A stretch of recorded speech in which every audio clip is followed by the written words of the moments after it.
amigos do Grupo Espírita Luz da Vida. Queremos agradecer esses momentos em que vamos falar, né, sobre pensamento de Jesus, Jesus e atualidade, nesse dia tão especial para todos, que é o dia 24 de dezembro, né, que comemoramos esse simbólico nascimento de Jesus. E queremos dar aí as boas-vindas para todos os queridos que estão neste momento, ou logo após, que o YouTube fica ali guardadinho, ouvindo, né, essas palavras com base na obra de Joana de Ângeles. Não estou só, estou acompanhada da minha amiguinha Deise Lourenço, nós somos lá do Centro Espírita Ibirajara, e ela vai, depois de dar as boas-vindas, fazer uma leitura rápida do livro Vida Feliz, para a gente já ir entrando no clima. Oi, Deise.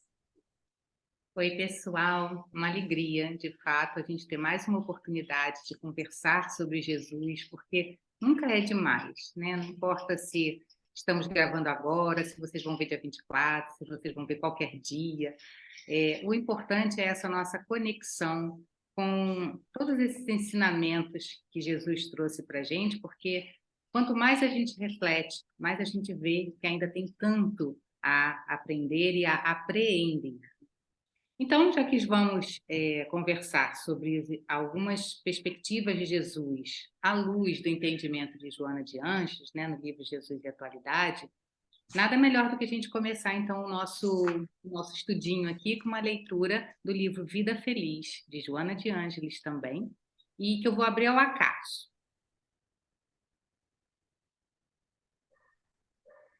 Então, diz ela, na lição 138. Ser amigo conveniente, sabendo conduzir-te com discrição e nobreza junto àqueles que te elegem a amizade. A discrição é tesouro pouco preservado nas amizades terrenas, normalmente substituída pela insensatez, pela leviandade. Todas as pessoas gostam de companhias nobres e discretas que inspiram confiança, favorecendo a tranquilidade. Ouve, vê, acompanha e conversa com nobreza, sendo fiel à confiança que em ti deposita. Bom, então, queridos, vamos seguir a nossa prece, acalmar o nosso coração, a nossa mente, nos abstrair das turbulências, dos medos, das inseguranças, deixar fluir em nós, nesses breves momentos de conexão, aquele estado de tranquilidade, de paz, como o gramado verde desta casa, o gelve, que possamos todos envolvidos por esse amor, por essas vibrações desta casa, agradecermos a Deus, a Jesus, o nosso Mestre, tantas oportunidades de crescimento, tantas oportunidades e desafios que passaram pela nossa vida, pelo nosso caminho, ao longo desse ano, e, sinceramente, dar graças por esses momentos. Que possamos, nesses breves momentos, estarmos em conexão contigo, na certeza de sermos muito, muito maiores do que qualquer coisa que nos aconteça, porque estamos arrimados na fé, garantidos pela tua luz e sempre buscando o conhecimento que ilumina e que nos faz crescer. Então, como crianças alegres, como pessoas gratas, pedimos permissão para dar início a esse singelo estudo neste dia tão importante para todos nós. Que assim seja. Bom, então vamos começar, né? Primeiro, Deise, eu vou fazer aquela introdução do Jesus e Atualidade para explicar para os nossos queridos amigos por que a gente escolheu, né? Por que foi essa proposta? De onde é que surgiu isso, né? Então, Joana de Ângeles tem um livro, esse meu é antiguinho, né? Os novos já têm outra capa, que é o Jesus e Atualidade, Esse é considerado o primeiro livro da série psicológica, e acho que é lá de 80, dos anos 80, não sei exatamente. Opa, 89, está aqui, já achei. E ela correlaciona, né, Jesus a um sentimento, a um desafio, e na introdução ela coloca que a atualidade do pensamento de Jesus surpreende a todos, porque como pode, né, há tanto tempo que ele passou pela Terra, e o pensamento dele continua sendo explorado, continua sendo ressignificado, são vários livros, autores, e não só no meio religioso, mas entre os cientistas do pensamento, entre os psicólogos, entre os historiadores. Então, diversas áreas da ciência do mundo revisitam o pensamento de Jesus. E por que isso? Porque o pensamento de Jesus é atual. Então, é nesse enfoque que nós gostaríamos de abordar alguns pontos, 4 itens que escolhemos desse livro, com vocês neste dia, né? Para provocar as nossas melhores reflexões. Então, nessa introdução, né, do Jesus e a Atualidade, esse livro tem em PDF, quem quiser dar uma baixada para ir lendo, vale a pena até ler nos cultos nos lares, um capítulo por vez, é muito interessante, é muito saudável. Ela vai falando, né, sobre a personalidade marcante de Jesus. E por que Jesus era tão marcante?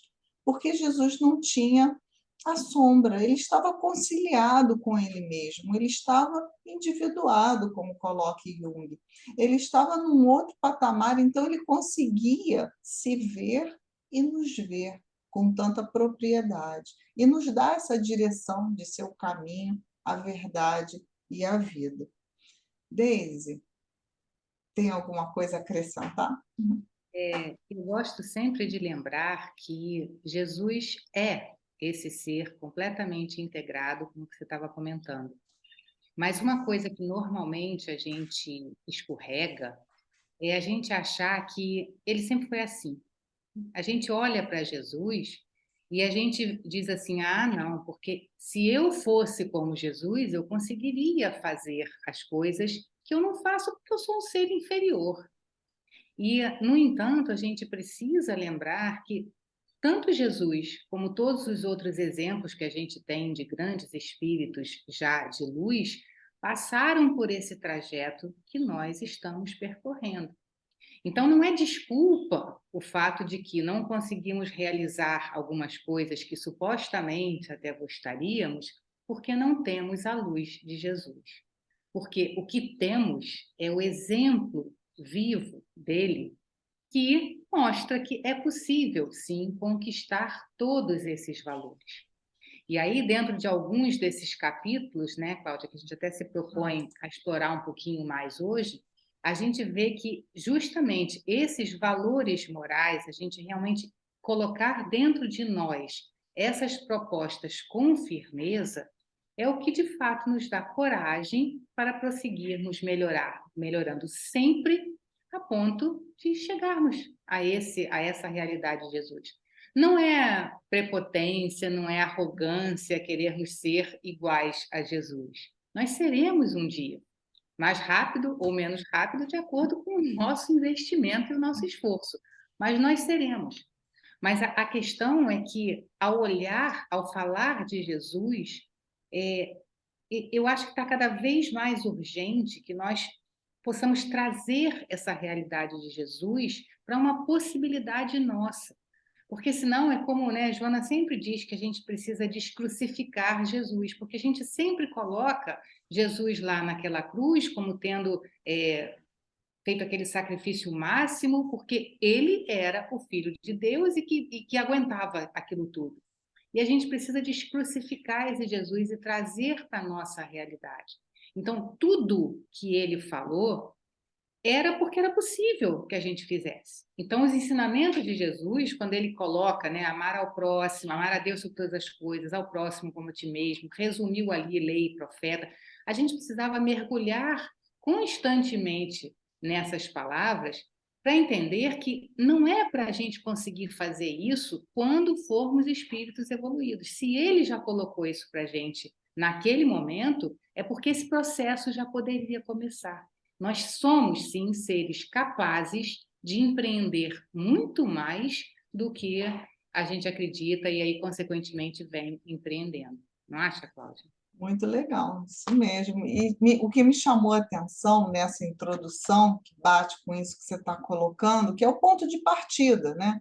Jesus falou que brilha a vossa luz, ele nos reforçou, né, essa condição de filhos de Deus, tal qual ele a todo momento, né? E Joana tem uma frase nessa introdução que ela diz que Jesus descobria as causas reais das aflições que o inconsciente de cada um procurava escamotear. E essa frase eu achei muito interessante, porque, primeiro, é um convite a todos nós fazermos intimamente esse passeio pelas nossas aflições e indagar quais são as causas reais disso tudo que está me afligindo, né? E depois entender que nós temos, nós humanidade, né, temos esses mecanismos de fuga, de tentar esconder as causas reais que tanto nos atrapalham. Então, na verdade, Jesus veio trazer para a gente, revelar a joia rara, preciosa que cada um de nós é, retirando todo o entulho que a gente pretende colocar na tentativa de esconder, né, fatos, sentimentos, ideias, ainda limitações que carregamos. E quando nós, de fato, descobrimos as causas reais das nossas aflições, nós teremos condição de tratá-las. Porque até então a gente fica ali travadinho com o mito, que é Jesus, com aquilo que a gente deseja alcançar lá em cima e parece tão distante, porque nunca haverá, né, nessa lógica do esconde-esconde, condição de alinharmos a nossa essência, que é divina, com a proposta de Jesus. Então, eu acho que a atualidade do pensamento de Jesus é justamente nesse ponto em que a humanidade, em que cada um de nós individualmente passamos por tantas dificuldades, seja socialmente, seja do ponto de vista sanitário, seja do ponto de vista emocional, psicológico, né? Seja no nosso dia a dia, na economia, enfim, tantas situações que nos travam e que nós precisamos revelar, ter essas certezas de Jesus. E para isso, eu penso que começar, né, com a pedra de toque que ele traz, que Jesus traz e que Joana destaca, que é a responsabilidade pessoal de cada um. Então, em nenhum momento Jesus disse assim: ah, que bom, me aceita, vem, né? Faça parte da minha equipe, não precisa fazer mais nada. Não, os apóstolos dele trabalharam para burro, e depois muito mais. Né? Se colocaram na posição de servidores de Jesus, de fidelidade a Jesus o tempo inteiro. Então, essa responsabilidade pessoal nossa, junto, Deise, com essa percepção de que podemos sim realizar no nosso tempo, da forma melhor que conseguirmos o que Jesus propôs, eu acho que isso vai dar assim, uma nova temperança a esse pensamento de Jesus, porque vai nos tirar da inércia e da preguiça, né? E você sabe, a gente tem aquele livro de Joana que fala da preguiça. Eu acredito que, fundamentalmente, aquele chamado ao autoconhecimento já foi feito por Jesus lá atrás e continua muito atual e a gente continua não realizando, né? A Cláudia sabe que a gente tem até uma brincadeira com uma companheira de um grupo de estudos nossos, que toda vez a gente diz assim, tudo está terminando no quê? Aí a gente diz, cadê a Cássia? Porque a Cássia sempre brinca, toda resposta para tudo é autoconhecimento. E, de fato, a resposta para muita coisa, não sei se para tudo, mas para muita coisa, a resposta é autoconhecimento. Porque esse reconhecimento do que podemos realizar e do quanto podemos seguir aquelas indicações de Jesus nos falta.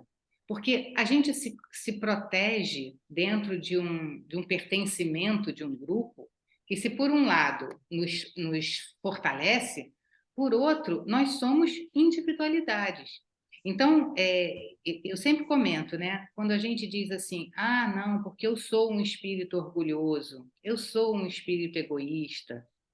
Até aí, essa é uma frase que está correta na minha boca, está correta na boca da Cláudia, está correta, ouso dizer que está correta na boca de qualquer um que esteja nos ouvindo, porque essa é uma condição da humanidade ainda.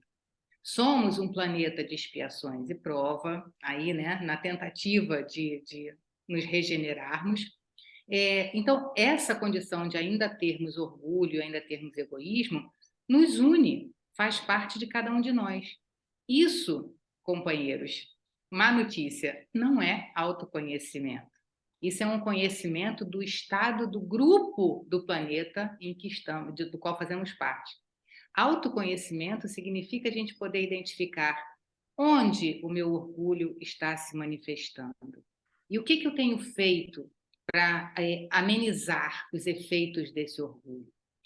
Em que situações eu sou egoísta? E, basicamente, por que eu estou sendo egoísta? O que está me afastando daquela postura mais aberta e mais integrada à criação, a ponto de eu querer que as coisas sejam do meu controle, para o meu domínio, para a minha satisfação? Então, eu acho que é esse descobrir do que está por trás daquela fachada que é comum a todo mundo, e aí por isso não vale a gente ficar mais uma vez dizendo, ah, eu sou um espírito inferior. Tá? Isso nós já sabemos. A gente precisa descobrir o que eu tenho que investigar para deixar de ser tão inferior quanto eu fico dizendo que eu sou. E aí, né, Cláudia, tem uma parte, desses capítulos do Jesus e Atualidade, em que Joana comenta que quando Jesus fala para o moço rico, né, lá o homem que queria, o rapaz que queria enterrar o pai, né? Deixa eu ir primeiro enterrar meu pai, depois eu volto para te seguir. E que Jesus diz para ele: deixa aos mortos o cuidado de enterrar seus mortos. E aparentemente isso parece uma coisa, puxa, mas ele não vai cumprir, né, aquele dever filial, né? Parece uma coisa assim tão agressiva. O pai morreu, então não liga porque o pai morreu e vai e larga tudo para lá e segue Jesus. Mas é porque Jesus conhecia essas verdadeiras intenções, que o próprio jovem poderia não ter identificado. Ele poderia estar movido, de fato, por aquela noção de que o correto a fazer era cumprir o que se esperava, que fosse que ele, como filho, fosse lá, enterrasse o pai e tal. O que Jesus está fazendo ali não é um convite à insensibilidade. O que Jesus está fazendo ali é um convite a que ele pense: por que mesmo que você está atrasando abraçar essa nova conquista de me seguir e de descobrir todo um mundo novo? Será que as verdadeiras intenções, os verdadeiros sentimentos daquele jovem eram de fato tão alinhados assim com essa correção, ou era convenção, ou era o interesse, talvez até pecuniário, né? Porque, como Joana diz, podia ser que houvesse ali uma necessidade de cumprir aquelas regras para que ele pudesse receber uma herança ou ter qualquer tipo de benefício. Então, esse tipo de coisa tudo nos mostra, eu acho, que muitas vezes nós seguimos fazendo coisas porque a nossa família, a nossa sociedade nos disse que assim era o correto. Mas o quanto que nós estamos de fato mergulhados e realizando aquilo ali com sentimento? Ou é apenas para o aplauso, apenas para não sermos criticados, apenas para não termos que ter o trabalho de descobrir em nós mesmos as razões das nossas escolhas? Né? Porque é muito confortável. Ah, eu tenho que agir assim porque todo mundo espera que eu faça isso, porque isso é que é o correto, porque eu aprendi assim, porque sempre foi assim. E aí a gente não tem que ter o trabalho de escolher, o que já escolheram por nós. E aí a gente continua vivendo nessa massificação de que todos têm que ter o mesmo comportamento e as mesmas escolhas. e nunca investigamos em nós, né? É aquele ditado que todo mundo que é mãe, que é filho, todo mundo já ouviu isso, quando a mãe dizia para a gente assim: eu não sou mãe de todo mundo e você não é todo mundo, né? Quando a gente diz, porque eu quero fazer isso, porque todo mundo faz.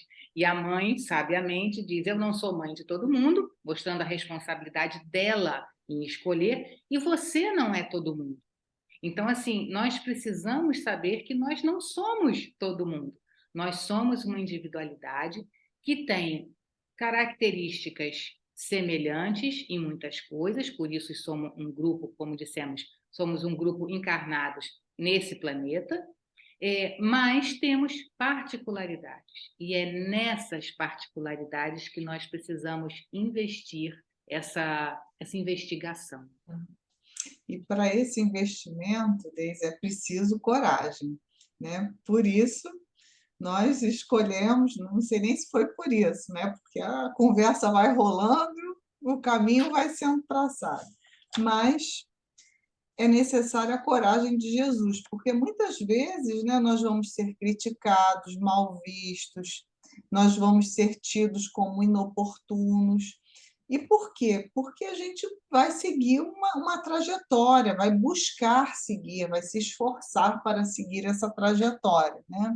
Que é dentro da proposta de Jesus. E aí, nesse capítulo, Jesus e Coragem, Joana analisa qual era o tipo da coragem de Jesus. E aí dá para a gente, lendo, perceber que é bastante diferente da nossa coragem, da coragem que a gente é estimulado a ter e a agir, né? Então, muitas vezes, de uma forma totalmente enviesada, equivocada, a sociedade, desde pequenininho, estimula, né, nos seus filhos, no adulto, a ter coragem, a ser ambicioso, aguerrido, não levar desaforo para casa, enfim, várias expressões menos felizes que a gente percebe.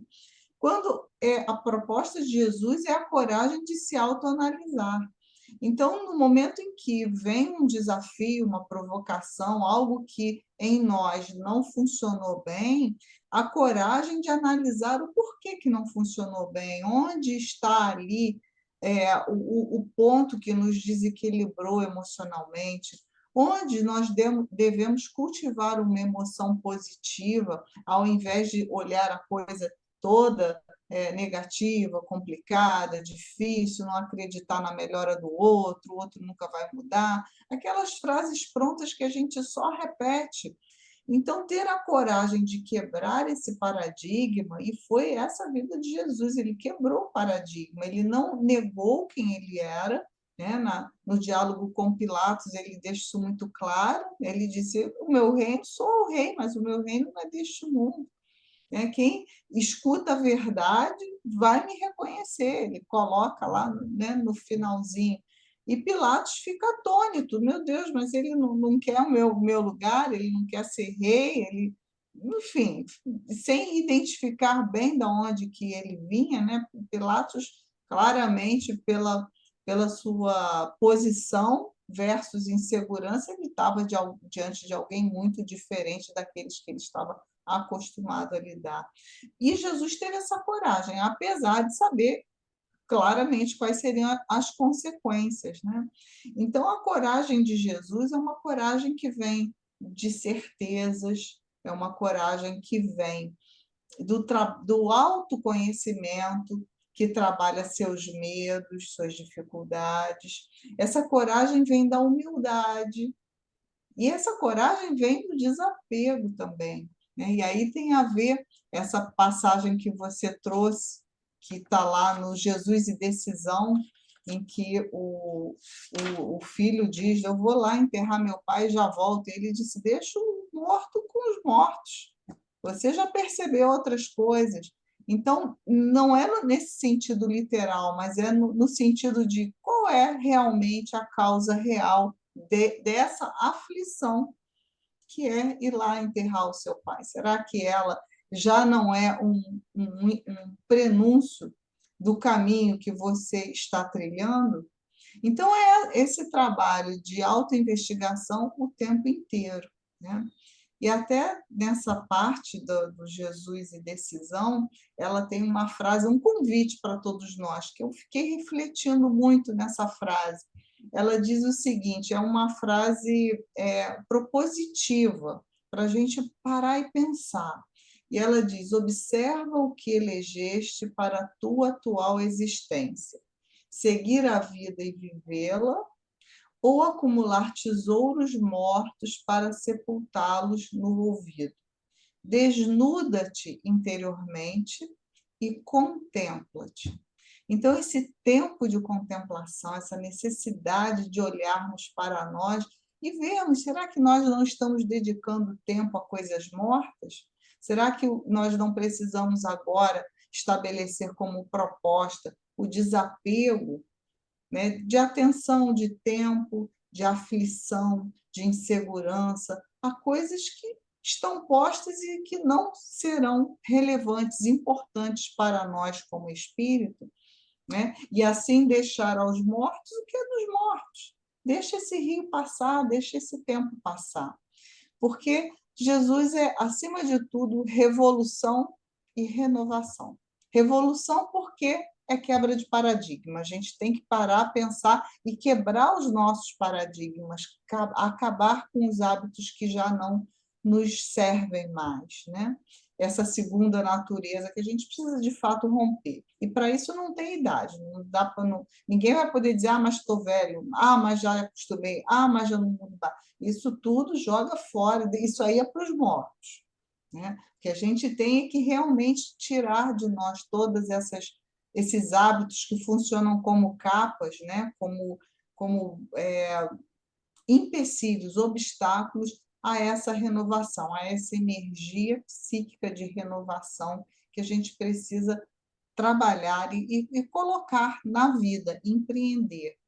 E para isso, a gente precisa de decisão, né? Decisão sincera, real, e, claro, uma boa dose de coragem. Essa coragem de Jesus, essa proposta que Jesus traz quando, por exemplo, descreve, né, a parábola do bom samaritano, né? O bom samaritano ele teve a coragem de se comprometer com o desconhecido. Quantos de nós temos essa coragem de olhar o novo, o desconhecido e dizer, tenho responsabilidade pessoal aqui, vou fazer aqui alguma coisa nesse setor, né? E a gente vai lembrando que as parábolas, os ensinamentos de Jesus, eles são simbólicos, né? Por isso eles são atuais, porque eles se encaixam, né, nos diversos setores e fatos da nossa vida no dia a dia. E aí a gente vai construindo o nosso próprio viver, atendendo com responsabilidade pessoal aqueles que estão caídos na estrada, que pode ser inclusive nós mesmos, né? Nos nossos espaços de medo, de angústia, de doença, né? Quantas vezes a gente está com uma doença, uma situação grave, uma dificuldade grave, seja ela qual for, qualquer doença, pequena, grande, não importa. O que importa é que nos atinge. O que importa é que nos causa um desconforto. E nós somos, ao mesmo tempo, o samaritano, mas somos também aquele que está lá caído na estrada. E nós precisamos fazer esse movimento de resgate, de compreensão, de perdão, de auto-perdão, né? Perdão é outro ponto que a gente vive lendo, estudando, né, Deise? E a gente sempre chega à mesma conclusão, que para a gente perdoar, aprender o caminho do perdão a outro, a gente precisa antes trilhar o caminho do auto-perdão. Uma coisa é indissociável da outra. Então, esse samaritano que vai resgatar está dentro de nós, o caído também está dentro de nós. Fazer essa união, a percepção desse socorro, talvez vá nos livrar de mágoas. Por que o outro não viu que eu estava precisando? Por que fulano, ciclano? A gente desonera o outro e busca, com responsabilidade pessoal, dar conta, né, dos nossos próprios problemas e desafios, né? E isso é muito saudável, isso é crescimento. A crise ela vai trazer esse crescimento. E essa coragem de se olhar como, ao mesmo tempo, alguém que pode realizar, mas também que precisa de atenção e auto-perdão, com certeza vai contribuir para nós criarmos pontes íntimas, pontes internas, fortalecer a nossa autoestima, caminharmos no sentido de Jesus, né, que era o caminho, a verdade e a vida. Dentro dessa sua fala de coragem, né? Eu, como em muitas situações, eu sempre vejo o exemplo máximo de Jesus no trato da mulher adúltera. E eu acho que coragem também aparece ali, a coragem de Jesus. Não essa coragem que a gente classifica, que muitas vezes é temeridade, como a própria Joana comenta, né? E que muitas vezes é apenas a gente querer não parecer fraco para a sociedade. Coragem não tem nada a ver com parecer forte, né? Você vê Jesus na passagem da mulher adúltera, a coragem que ele tem de ir contra todos aqueles que ali estavam na quebra daquele paradigma social. Porque quando os homens levam aquela mulher até ele e dizem, né, ela foi pega em adultério, manda a lei que nós apedrejemos. Era da lei. Então, aqueles homens nada mais estavam fazendo do que cumprir a lei. A coragem de Jesus é aquela de se colocar na proposta de mudança da lei, porque ele não estava ali instigando todo mundo a fazer alguma coisa contra a lei. E, ao mesmo tempo, ele não estava dizendo que, porque é lei, tem que ser cumprido daquela forma. Quer dizer, ele estava mostrando a coragem da gente olhar para as situações e identificar o que eu posso transformar para melhor nesse momento sem afronta, sem temeridade. É uma coragem serena, né? É essa coragem que dá, inclusive, a percepção do como fazer. Porque tantas vezes nós temos boas ideias e na hora de implementação dessas ideias a gente acaba com elas. Porque a gente implanta de uma maneira atabalhoada, de uma maneira que fere, de uma maneira que é ilegal, o que quer que seja. E ali a sabedoria dele de não, como foi em várias outras ocasiões, né, como da moeda, do paga ao César o tributo ou não paga, quer dizer, a coragem de se colocar a partir da visão de valores morais. Aí daí vem toda a luz de como colocar aquilo em prática, né? Então, nessa partezinha do livro, em que a mensagem que é chamada Jesus e Coragem, aliás, tem duas frases que eu gosto bastante, quando ela diz que a coragem nasce nos valores morais do homem, que elege a conduta correta para uma vida feliz.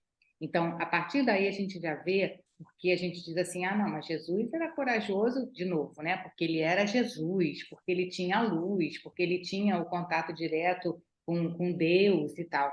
E aqui ela diz que a coragem nasce nos valores morais do homem. Então, se nós queremos ter coragem, o que a gente precisa fazer? Fortalecer os nossos valores morais. Mas é fortalecer intimamente. De novo, não é aquela coisa do, eu sei que as virtudes são a bondade, a fraternidade, a tolerância, o perdão, como disse a Cláudia, né? Essa história do perdão, a gente sempre acha, mas isso ainda não é para mim. Eu perdoo, mas não esqueço. Esquecer é outra história, né? Como diz o Divaldo, esquecer é memória, uma coisa cerebral, não tem nada a ver com o perdão. Mas quanto mais a gente não se magoar, menos a gente vai ter que exercitar perdão, né? Porque a gente fica, às vezes, também investindo muito em como que eu perdoo. Se eu não me ofender, eu não vou ter que passar pelo exercício de perdoar. É muito mais complicado, talvez, o exercício do perdão do que o exercício da não mágoa. Porque se eu olho para o outro com aquela visão de que não é pessoal, ele me fez isso, ele está me atingindo, mas não é porque necessariamente o problema sou eu. O problema está lá nele. Quanto mais a gente exercitar isso, não estou dizendo que, nossa, que ideia maravilhosa, amanhã a gente vai botar em prática. Não é assim, porque nós somos seres em crescimento e, portanto, a gente falha, erra, tenta, mas que possamos ter isso em mente, de que o processo da não mágoa talvez seja mais rápido de se adquirir do que o do perdão em si. E aí ela diz que a coragem de viver deve ser treinada continuamente. Então, aqueles que já me ouviram sabem muito bem que eu amo a frase de Emmanuel que diz: toda virtude foi um dia disciplina. Então, se nós encararmos a coragem como uma virtude, ela virá a nós não porque seremos evoluídos, é o contrário, nós estaremos evoluídos conforme formos adquirindo virtudes. E para adquirir a coragem, está aqui, Joana diz que ela nasce nos valores morais. Mas o que eu mais gosto nessa página é quando ela diz: concede-te o direito de ser humano e o dever de cresceres sempre, sem que te detenhas no degrau ou patamar onde te encontras. Olha só, eu vou repetir, gente, que eu amo. Concede-te o direito de ser humano. Então, é aquela coragem de saber que ainda erraremos porque somos humanos, mas o dever de cresceres sempre. Então, a gente não pode mais se esconder no fato de que eu ainda sou inferior e, portanto, eu tenho direito de errar. Sim, eu tenho direito de errar, porque sou humano, mas, ao mesmo tempo, eu tenho o dever de, no próximo erro, eu tenho que errar menos. Ou eu não posso cometer o mesmo erro que eu já avaliei. E aí, de novo, entra a história do autoconhecimento, porque se a cada, como propõe Santo Agostinho, ao final do dia, eu faço o meu balanço e eu digo, eu errei nisso, eu podia não ter sido, né, tão grosseira com fulano, eu podia ter, né, não ter virado a cara, fingido que não viu o vizinho chato que gosta de conversar e coisa e tal. Todas aquelas pequenas coisas do dia a dia, se ao avaliar no final do dia isso, eu vejo o que eu fiz, mas eu não investigo por quê. Por que que eu virei a cara para o vizinho e não dei a ele alguns minutos? Eu sei que ele é chato, vai falar, reclamar das mesmas dores e tal, mas é o processo dele. Por que que eu não consegui colocar em prática a fraternidade de ouvi-lo?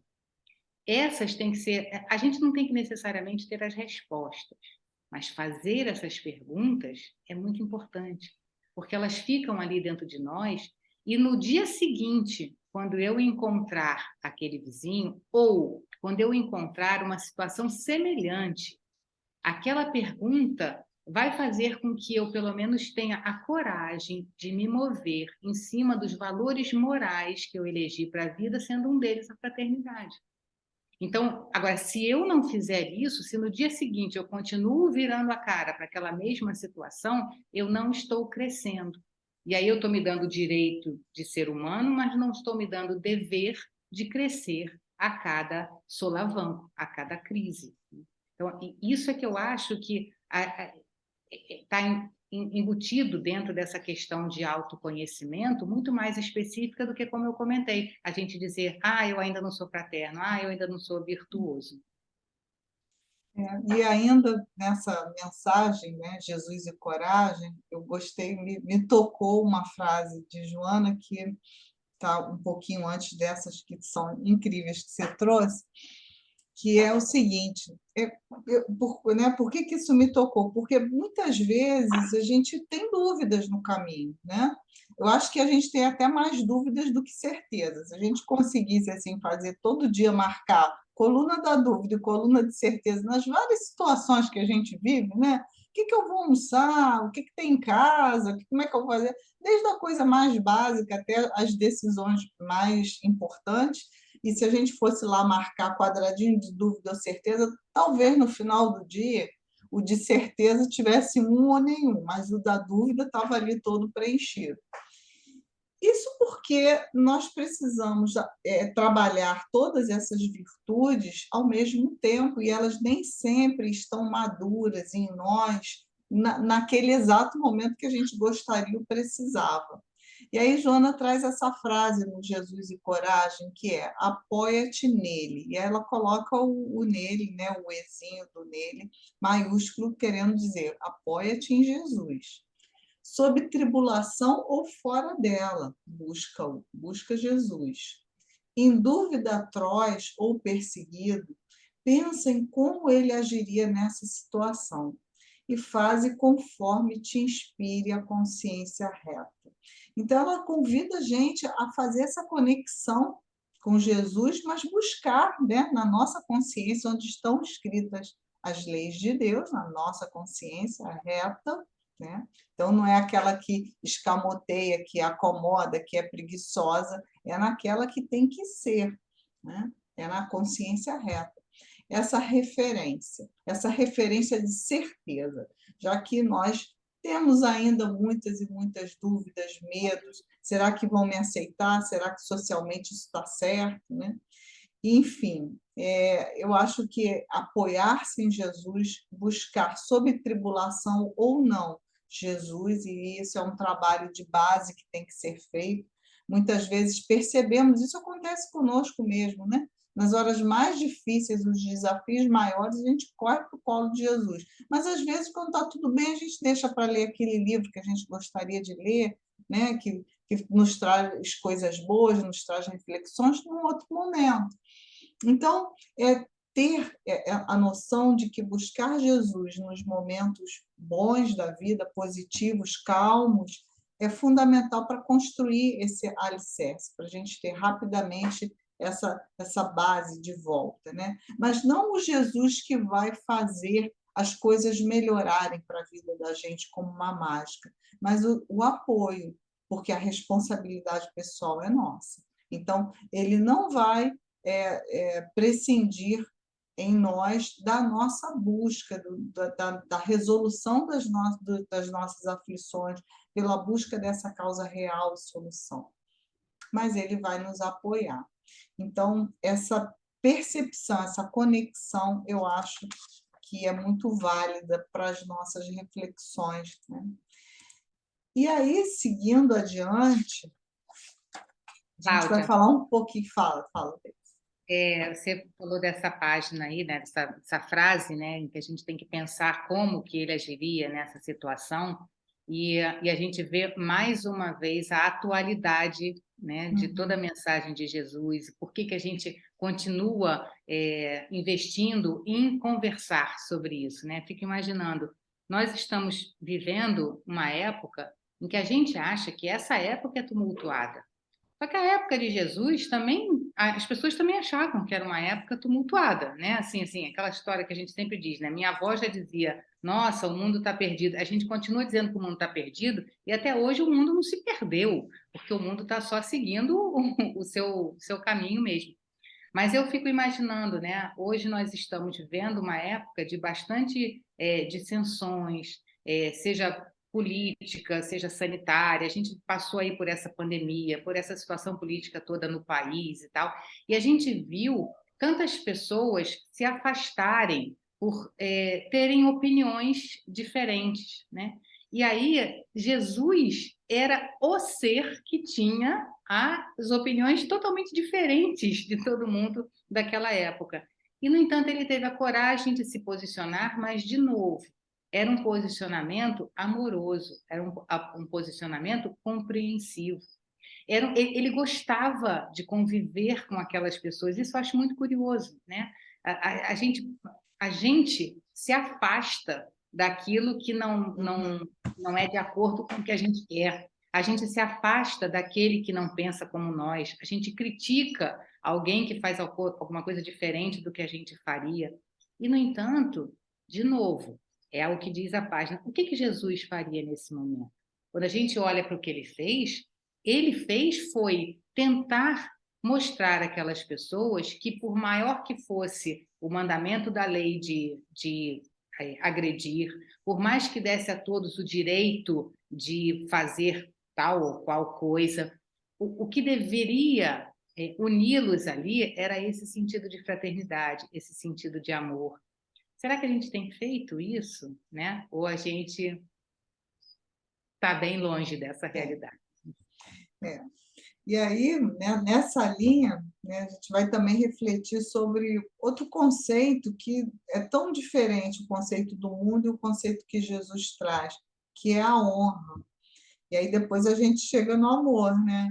Que também é algo, né, que é uma caixinha de surpresas, né? Uma caixa preta para muitos de nós. E Jesus e honra, né? Que honra que Jesus, né, trouxe para o mundo. Qual é a honra? Porque a honra para nós está muito ligado à vaidade, né? Então, a pessoa que tem honra tem brios, tem limites, ela está sempre colocando esse sentido de vaidade dentro dessa honra. Então, não pode ser desacatado, tem que ser visto como alguém diferenciado. A gente carrega em torno dessa palavra honra vários conceitos que são muito mais ligados a uma postura egóica do que uma postura celestial divina. E Jesus, afinal de contas, era o rei, né? Não, meu reino não é deste mundo, então um reino ele tinha. Então, que honra era essa que ele trazia? Eu acho essa uma das páginas mais interessantes do livro, porque Joana diz para a gente que a honra é a coragem de eleger o melhor. Então, é uma autenticidade, né? É um caminho de autoconhecimento que nos leva a encontrar realmente o que nós precisamos fazer no mundo, qual a nossa contribuição. E aí alguns chamam até de missão. Eu não gosto de falar missão porque aí o povo acha que é um troço grandioso. Mas todo mundo tem uma missão e toda missão é importante, né? Dentro dessa orquestra que é a natureza, que é o nosso planeta. Então, nós vamos vendo que a coragem está ligada à honra. Honra de eleger o melhor. Quantas vezes nós cedemos um pouquinho no que seria melhor do ponto de vista cristão, da autenticidade, do que de fato nós queremos, da nossa construção enquanto pessoas, né, em favor de uma situação, de algo que nos constrange, do medo de não dar conta, do medo de não ser capazes. Então, precisamos, sob essa ótica cristã de Jesus, claro que a gente está falando sempre com esse viés do bom, né? Nunca isso será para atacar nem para maltratar alguém. Mas nós precisamos eleger o melhor para nós, para essa construção de espíritos, né? Dentro dessa linha de evolução que nós vamos caminhando, né? Teve outro estudo que a gente estava falando da perfeição relativa, né, David? Lá no sábado. Então, eu acho que ter essa noção do nosso caminho de perfeição, ainda que seja relativa, e agirmos com coragem para eleger o melhor, é trabalhar essa honra, né? E nesse viés, a Joana convida a gente que a tua honra, onde está a minha honra? É dar lauréis à minha família, ao meu nome, aos meus parentes. Não, é justamente na linha oposta, não é desdizer nem abandonar ninguém, mas ela traz aquela passagem de Jesus que ele diz, que ele responde, né, às pessoas que perguntam para ele sobre a mãe e os irmãos dele, e aí ele responde: quem é meu pai, quem é minha mãe? Quem são meus irmãos, senão aqueles que fazem a vontade de Deus? Então, ali ele não estava dizendo que a mãe, que o irmão, que não mereciam a atenção dele. Ele não estava rejeitando os laços familiares, mas ele estava alargando, ele estava trazendo os laços familiares para toda a humanidade. Ele estava, na verdade, alargando o conceito, né? E aqueles que estavam ali, que ouviram, ficaram perplexos. Como é que pode ele estar rejeitando o seu nome? Então, honra não é o nome que a gente carrega. Honra é quando nós elegemos a melhor atitude diante do nosso próximo. E isso vai trazer para nós uma decisão de felicidade. Joana fala: a tua decisão para a felicidade, rompendo as estruturas passadistas e acomodadas. Sempre assim, né? Sempre tem um negócio que tem que desacomodar, que a gente tem que ultrapassar. É a força do teu empreendimento. Então, essa missão, o nosso empreendimento, ele está muito vinculado a rupturas constantes com a acomodação, com o que está posto, com o que deve ser mudado a todo momento. Existe uma dinâmica em tudo na vida, né? Em tudo, em tudo. É um equilíbrio dinâmico que a gente vai buscar com harmonia, com coragem, com honra, mas elegendo o melhor. E aí a gente vai fazer assim uma ponte, não sei se Deise vai concordar, isso não está combinado. Aliás, a gente não combinou nada, a gente só escolheu os textos, né? Mas eu acho que toda vez que a gente vai deixando para lá, né, não vai elegendo o melhor, vai se acomodando, vai deixando o que está posto assim mesmo, porque já é o conhecido, mesmo que nos incomode, a gente vai abrindo um viés psicológico para a instauração de uma doença, de um problema, de algo que a nossa alma vai nos impelir a seguir noutra direção, e a gente conscientemente, esse nosso ego é endurecido, medroso, né, temendo, vai noutra direção, a gente vai ser empurrado para esse caminho de crescimento, através da crise da doença, por exemplo. Né? Então, é bom a gente olhar no nascedouro, né, como Jesus falava, vigia as nascentes do coração, o que ainda está aparecendo, o que a gente pode mudar lá nessa nascente, para que lá na frente essas atitudes de acomodação, de obediência ao que está posto, não nos cause um dano maior, uma crise, uma doença. Né? Isso é importante, isso é honra. Né? Honra é a coragem de se eleger o melhor, de se modelar em Jesus, que em nenhum momento se preocupou com aquilo que estava posto. Ele veio dar conta de uma grandiosa e iluminada missão, e deu conta dessa grandiosa e iluminada missão, ainda que desagradando muitos, né? Não sendo compreendido por outros tantos, ele fez o seu caminho. Né? Muitas vezes nós precisamos entender isso, que a nossa responsabilidade pessoal vai passar também por desagradar alguma parte de nós, desacomodar alguns vieses, estarmos numa outra linha, num outro paradigma. Vai nos exigir isso.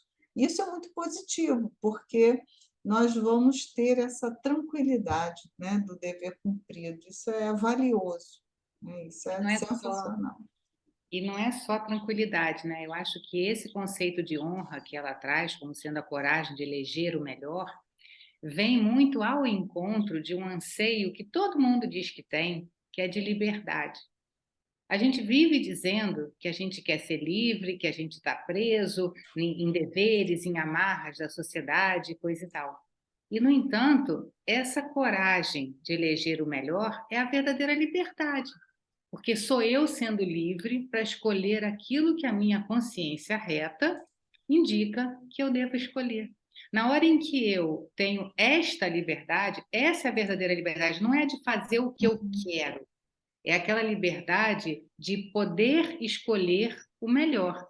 Porque essa liberdade é aquela que virá sem consequências danosas, porque aquela liberdade que é no nosso conceito de sair fazendo aquilo que eu quero, essa muitas vezes vai me trazer mais prejuízos do que benefícios. Então, isso é realmente liberdade? Se eu estou escolhendo fazer coisas às quais depois eu vou ter que ficar algemada ali, então isso não é liberdade.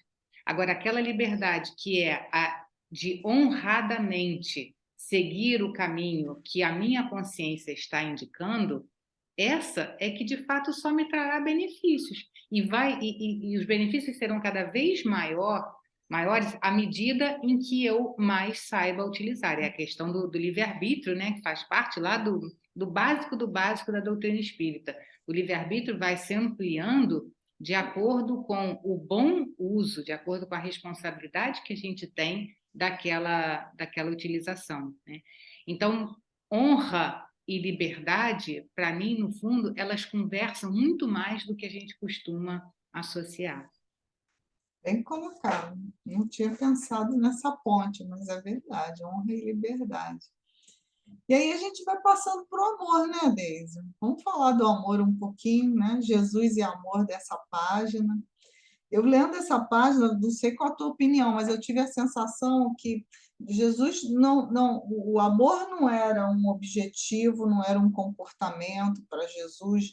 O amor era Jesus, era o próprio. Né? Tanto que tem uma frase que ela diz que por amor Jesus elegeu o samaritano. né, desprezado lá pelo clã dele, mas ele elegeu o samaritano como símbolo de fraternidade.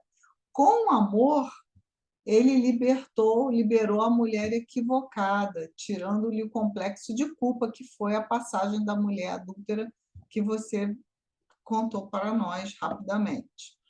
E pelo amor, então, por amor, com amor e pelo amor, ele atendeu a estrangeira cirofenícia que lhe pedia socorro, que eu acho que ela está se referindo àquela passagem da mulher hemorroíça, que tocou a túnica de Jesus sem ele perceber, e ele disse, de mim desprendeu uma virtude, quer dizer, só de tocar como era o amor, era algo tão integrado, né, a esse espírito, né, esse Jesus homem, né, que é encarnado, que ele exalava amor. Então, é algo tão diferente do amor conceito, do amor atitude, do amor que a gente, o amor romance, o amor filial, que a gente, né, normalmente vai separando, né, esses pedaços de amor para tentar entender esse todo que é o amor, né? Então, o amor é algo que transcende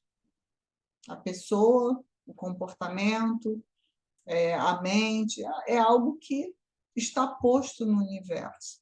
Talvez um dia a gente possa entender o amor como a natureza, né? Transcende, a natureza é a natureza. A gente olha belas construções da humanidade, prédios lindos, maravilhosos. A gente vai uma vez, paga o ingresso, visita aquele negócio todo, beleza. Na segunda, é bonito, vou de novo. Na terceira, Deus me livre, não aguento mais, já conheço aquele troço todo.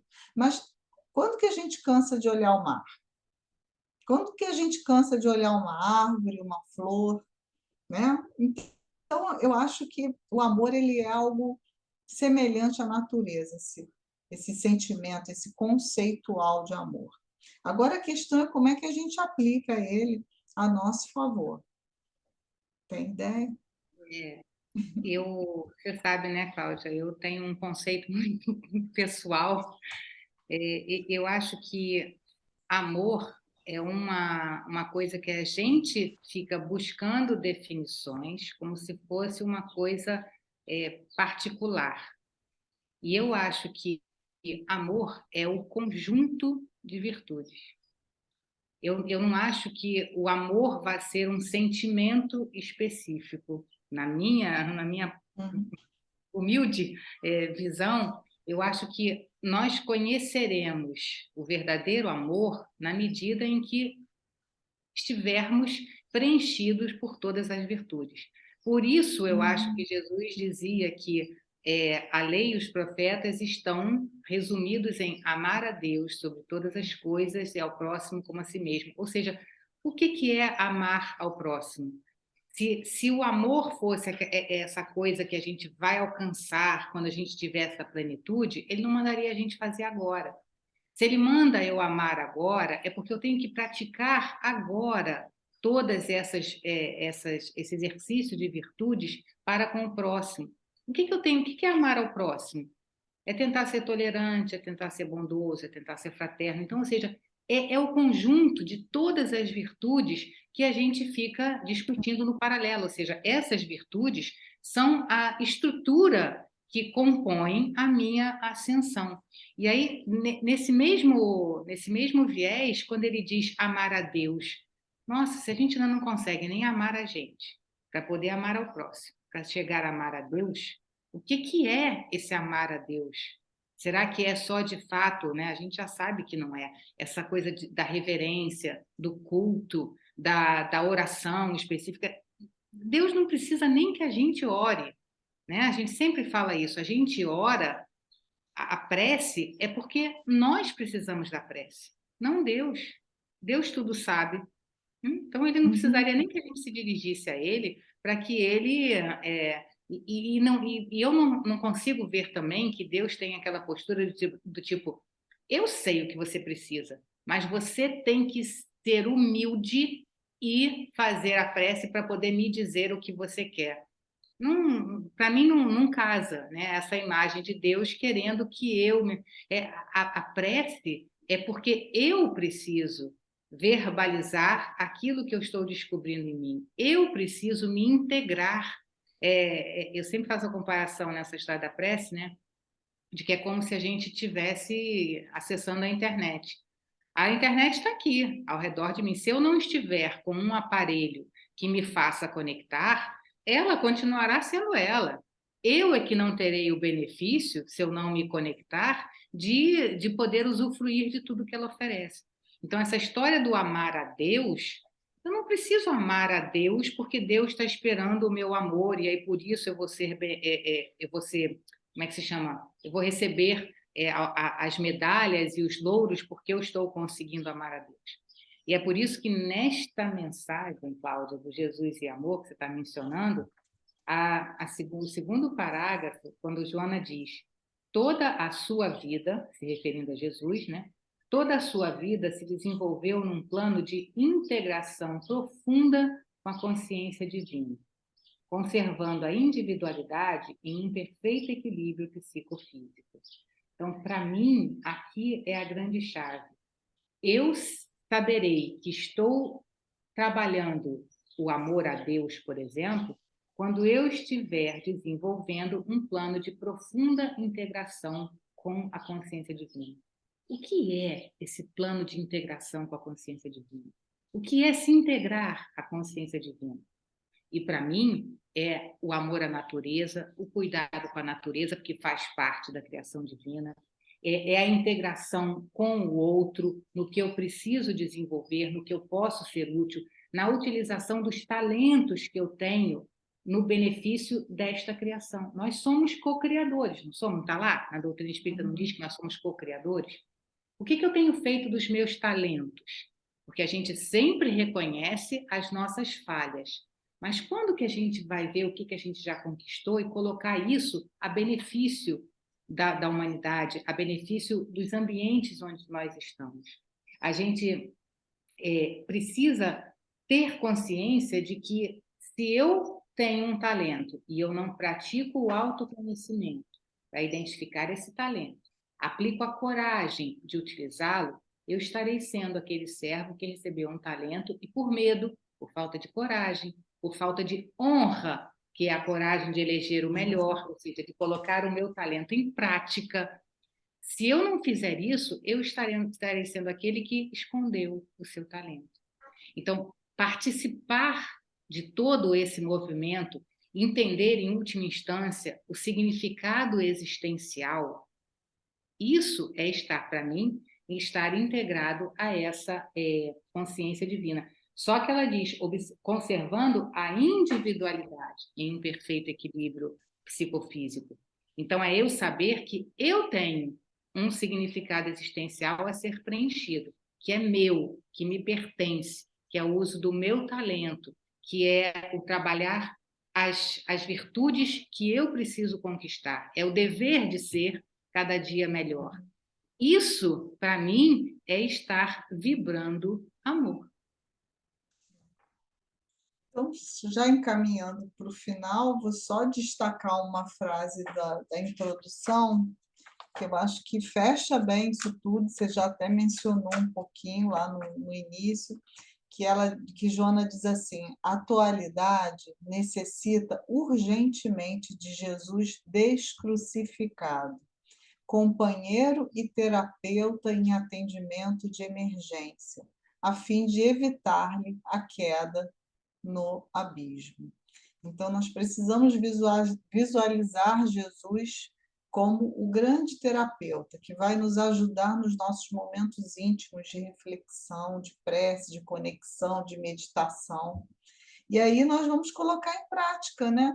Efetivamente, todo esse arcabouço de conhecimentos, de exemplos, de caminhar, porque aí a gente vai trazer, através dessa meditação, dessas preces, desse hábito salutar de se auto-observar, esse emaranhado de possibilidades, de sentimentos, de virtudes, desenvolvendo-as, já que elas se encontram em latência em nós. Então, buscar Jesus como terapeuta, né? Buscar Jesus como o irmão mais velho que vai nos ouvir, em preces, em meditações, eu acho que pode nos ajudar, né, do ponto de vista da vibratório, energético, sem dúvida nenhuma, mas também nessa instância de autoconhecimento, nessa instância terapêutica, de consolo, de coragem, de saber eleger o melhor e identificar qual é esse melhor. É no apoio, né? Porque, claro, a responsabilidade pessoal é sempre nossa. Então, Deise, vou deixar com você para a prece final, já agradecendo muito a todos, e eu acho que para mim valeu muito, muita coisa para pensar. Então, vamos lá, né, gente? Que todos nós possamos agora, de corações gratos, possamos, de fato, buscar essa conexão ainda maior com essa consciência cósmica, com esse Jesus que veio tão amorosamente nos ajudar na nossa trajetória. Então, vamos unir os nossos corações em laços ainda mais estreitos, que possamos nessa hora fechar os nossos olhos e trazer a nossa imaginação uma praia serena, tranquila, em que nós ouvimos o barulho do mar, em que nós sentimos a brisa fresca da natureza, trabalhando junto com o sol que aquece e fortalece. Estamos caminhando na beira desse mar e ao longe identificamos uma figura que se aproxima. Curiosos, cheios de expectativa, caminhamos em sua direção até identificarmos nessa figura o Mestre amado, que nos olha, feliz por ali estarmos, alegre por termos decidido caminhar até ele. E ao chegarmos mais perto, ele nos abraça em vibrações de fraternidade, de serenidade. Entrega-nos, através de suas mãos luminosas, uma caixa onde sabemos que ali há coragem, honra, dever, amor. E gratos em coração, em espírito, lhe dizemos: obrigada, Senhor, porque apesar do aniversário ser seu, nós somos sempre quem recebemos os presentes. Mas nessa hora, Mestre, recebe os nossos propósitos de sermos melhores, de a cada dia buscarmos honrar-te, a coragem de vir até nós, através da nossa própria coragem, de praticarmos o amor como dever, de estarmos integrados nessa criação divina que nos ampara, nos consola e nos une. Que a tua luz, Mestre, possa abençoar a todos nós que estamos nessa caminhada de busca de fortalecimento e de coragem, mas especialmente também aqueles que ainda não te conhecem. Que sejamos fiéis representantes do teu Evangelho junto a todos esses, para que possamos colaborar contigo no acalmar das dores, no serenar dos corações, no caminhar mais luminoso em direção ao Pai. Abençoa-nos, Senhor, e fica conosco, agora e sempre.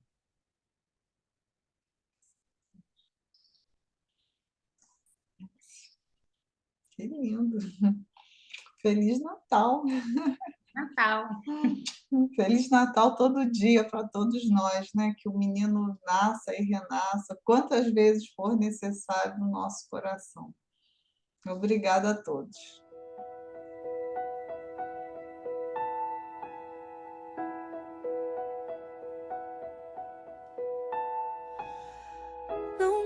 eu seja tanta coisa, sou um grão de areia na imensidão.